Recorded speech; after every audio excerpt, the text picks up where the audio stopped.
ওষুধ খাইতে আমার শিরার সমস্যা হচ্ছে ভাই। আমি হাত দিয়ে বেশিক্ষণ বাড়ি কিছু ধরে রাখতে পারি না।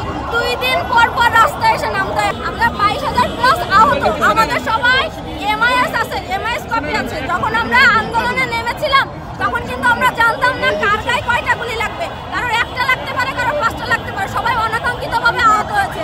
এইখানে বৈষম্যের জন্য আন্দোলন করে আমাদের ক্যাটাগরিতে বৈষম্য করা হয়েছে। এ আর বি ক্যাটাগরি, 80% মানুষ সি ক্যাটাগরিতে। তো সি ক্যাটাগরি নিয়ে কারোর কোনো হস্তক্ষেপ নাই, মাথা ব্যথা নেই। তার জন্য আমাদের স্মারকলিপি দেওয়ার পরে আমাদের রাস্তায় নামতে হয়েছে। আমরা এই বৈষম্য মানি নাই, ক্যাটাগরি মানি না। ক্যাটাগরি যদি থাকতেই হয় 2টা ক্যাটাগরি থাকবে। এ আর বি ক্যাটাগরি মাসিক তাদেরকে 20,000 টাকা আর 15,000 টাকা, আর হচ্ছে 5 লাখ টাকা 3 লাখ টাকা এইভাবে দেওয়া হবে। সি ক্যাটাগরি নিয়ে কোনো কিছুই তাদেরকে বলা হয়নি। আমরা এইসব ক্যাটাগরি মানি না ভাই, আমরা 2টাই ক্যাটাগরিতে থাকতে চাই। আমরা 80%, আমরা ভাই 80% সি ক্যাটাগরিতে। 80% মানুষ, 22,000 এর মধ্যে 80% তাদের মেজর সমস্যা।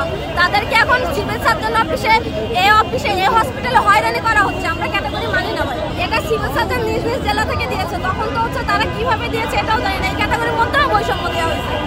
আমার মেজর সমস্যা, আমার ভাই আমাকে মারছিল। এটা আমার থেকে যারা অন্ধ হয়ে গেছে, 100টা 150টা করে মতো গুলি আছে, তারা হাঁটতে পারে না, তাদের দেখা যায় সুস্থ কিন্তু তারা একটা কিছু ভারিও তুলতে পারে না, তাদেরকে সি ক্যাটাগরিতে রাখা হচ্ছে। এটাই আমরা সি ক্যাটাগরি মানি না। আমাকে ব্যথা পাইনি ভাই, আমাকে স্বৈরাচারের পুলিশ বাহিনী যে নির্মমভাবে মারা হয়েছিল, আমাকে এখনো ওষুধ খাইতে হয়। আমার শিরার সমস্যা হচ্ছে ভাই। আমি হাত দিয়ে বেশিক্ষণ বাড়ি কিছু ধরে রাখতে পারি না।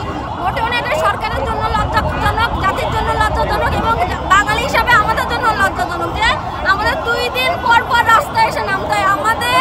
আমাদের মান সম্মানটা কোথায় যেয়ে দাঁড়ায়? এই যে রাস্তা বন্ধ, ভোগান্তি, আমরা তো এরকম চাইনি।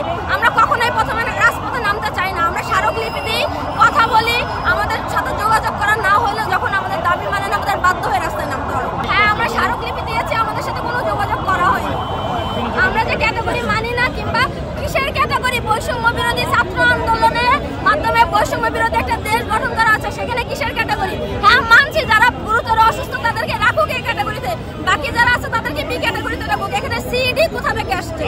22,000 আহতের মধ্যে 2 থেকে 5,000 মাত্র এ বি ক্যাটাগরির ভিতরে পড়েছে। 80% মানুষ সি ক্যাটাগরির ভিতরে পড়েছে। সি ক্যাটাগরি নামে কোনো ইয়ে নেই। তাদেরকে কি পরিমাণ টাকা দেওয়ার ঘোষণা এসেছে? A category 5 lakh, B category 3 lakh, আর মাসিক 20,000, 15,000। সি ক্যাটাগরির নামে কোনো কথাই নাই। সমন্বয়ক আপনাদেরকে এই বিষয় নিয়ে সরকারের সাথে কথা বলেছে বা আপনাদের সাথে যোগাযোগ করেছে? না, আমরা যখন এই বিষয়টা নিয়ে এখন আমাদের সাথে কোনো যোগাযোগ করা হয়নি। এখন আপনাকে